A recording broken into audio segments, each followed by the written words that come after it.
While on a backpacking trip in the Maze District of Canyonlands National Park, a couple finds a mysterious stone carved with weathered, spiral markings. The moment it's touched, the air changes, still and tense, like a warning held just beneath the surface. As the days pass, the trail ahead feels less like a path and more like a threshold. And when they decide to change course at the last second, they can't explain why. But later, they'll find out they walked away just in time. This is Odd National Park, where the natural meets the supernatural. If you enjoy outdoor paranormal stories like the one in this episode, let us know. Follow Odd National Park and visit the support page on our site to help us keep exploring the weird side of the wild. Thank you. Tonight's story comes from Hannah, an artist and backpacker who joined her boyfriend Chris on a remote hiking trip through the Maze District of Canyonlands. They weren't chasing anything unusual, just the quiet that comes with getting off the grid. But in one of the most remote corners of the park, they found something waiting beneath the surface. Something that just might have saved their lives. Canyonlands is a place carved by water and time, etched into mesas, buttes, fins, and spires by the Green and Colorado rivers. It's divided into 4 districts: the Maze, the Needles, and Island in the Sky, bordered by the rivers themselves. The Maze District is the least accessible and most unforgiving part of the park, reachable only by challenging 4-wheel drive roads or multi-day backpacking routes. Trails are poorly marked, navigation is difficult, and few visitors dare enter. Most trips there last at least 3 days. Some stretch into weeks. It's easy to get turned around, easy to feel small, easy to miss what's hidden just beneath your boots. And sometimes the desert doesn't just hold on to its stories. Sometimes it hands one back. Here's Hannah's.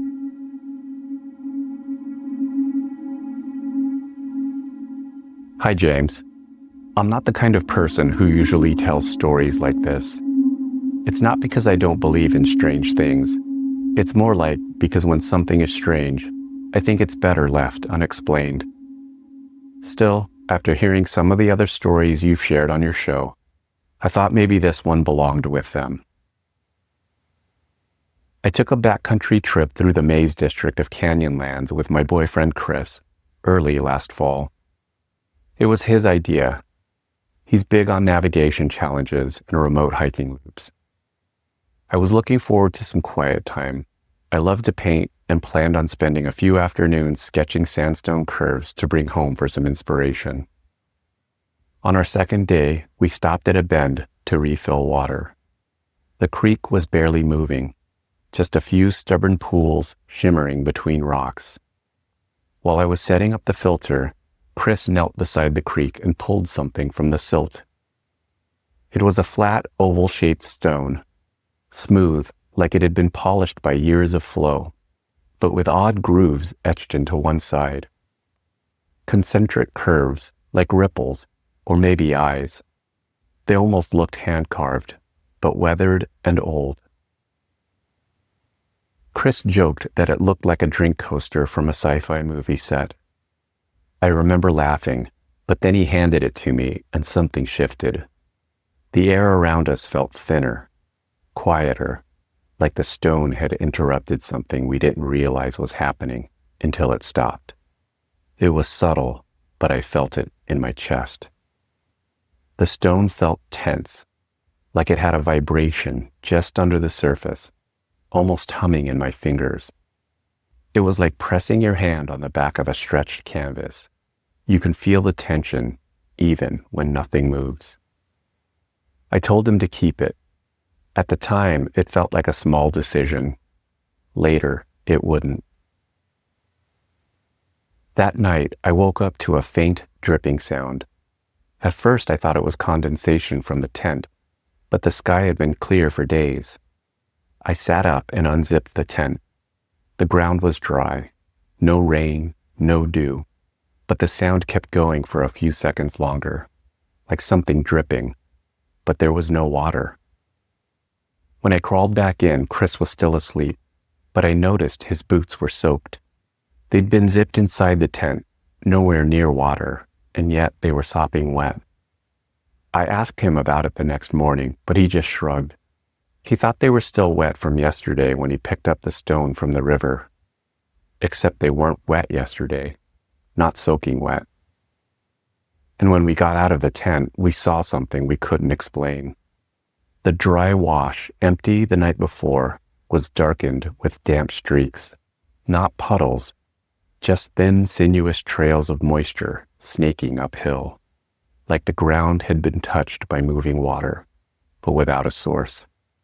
No rain, no runoff, just a few scattered pebbles that looked like they'd been freshly displaced. Chris crouched to take a closer look at them. He dismissed it, but I could tell he was as perplexed as I was. He got up and chuckled, but I didn't respond. I just kept staring at the streaks. We packed up and continued our hike. I remembered from Chris's planning notes that this stretch of trail traced the edge of an old floodplain back when the river ran wider and higher. Now there was no water, just sun-baked stone and silence. The earth was layered in dry red sediment, cracked and flaking like it had once held something powerful and let it go too slowly. It felt ancient and emptied out, like a memory the land hadn't fully forgotten. The next night, more strange things happened. Chris woke up to find a ring of moisture on his sleeping pad next to his backpack. The stone was still tucked into a side pouch, but the water had somehow seeped through. He brushed it off as odd, muttered something about condensation, and lay back down like it didn't matter. But I could see it in his face. It rattled him more than he wanted to admit. I started having vivid dreams after that. Water rushing beneath my feet. Voices just below the surface, like someone calling to me through a thick pane of glass. Chris said I thrashed in my sleep all night long. The strange thing is, the farther we hiked, the more I started feeling like the stone was trying to get our attention. Not in a threatening way, just deliberate, kind. And then, on our fourth day, we came to a trail junction Chris had marked in his trip notes, meant to shortcut through a slot canyon back toward our return loop. Chris was about to lead us down when I stopped him. Something felt wrong. The air had that same fragile stillness I felt when I first held the stone, like something unseen had paused just long enough to be noticed. The pressure in my chest came back, quiet but firm, like a thread pulling at me. And then I noticed his backpack was soaking wet. I pulled the stone from the side pouch. It was warmer now, almost hot in my hand, like it had been holding something in. The carvings were still on it, but they didn't feel like ripples anymore. For the first time, I felt I understood them, not logically, but instinctively. They weren't decorative. They seemed directional, repeated on purpose, like signs someone had left behind to keep others from going the same way. I didn't say any of that out loud. I just told Chris we should go the longer way around, that I wasn't feeling great. He didn't argue. I think he felt it too. Later that day, as we rejoined a higher trail, we ran into a pair of park rangers, two women hiking together with muddy packs slung over their shoulders. One of them gave us a curious look and asked where we'd come from. We told them we'd planned to take the Slot Canyon shortcut, but changed our minds at the last second. They exchanged a quick glance, and one of them told us there had been a flash flood that morning. It had swept through the canyon we'd been planning to enter, washed out most of the passage. She said it calmly, but there was something in her voice like she knew we'd just avoided a dangerous situation. Chris and I just stood there in silence, realizing how close we'd come. We didn't talk about it much after that, But near the end of the loop, as the river came into view, Chris took out the stone. We quietly passed it between us one last time, then tossed it into the green river, not out of fear, but with gratitude. Like we both understood. Whatever it was, it had done what it needed to do. I don't have an explanation for any of the odd things that happened to us. And honestly, that's exactly how I'd like it to stay.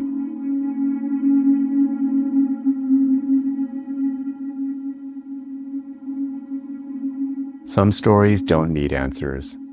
Just a stone, a river, and a decision that can't be explained. A decision that mattered more than anything. Hannah and Chris didn't find something that wanted to be feared. They found something that wanted to be understood, just long enough to warn them. Whether it was placed there by nature, memory, or something in between, they listened. And that was enough.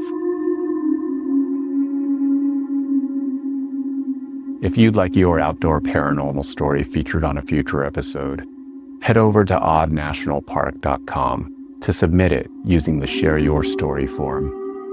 And be sure to visit the support page on our website so we can continue our adventure where the natural meets the supernatural.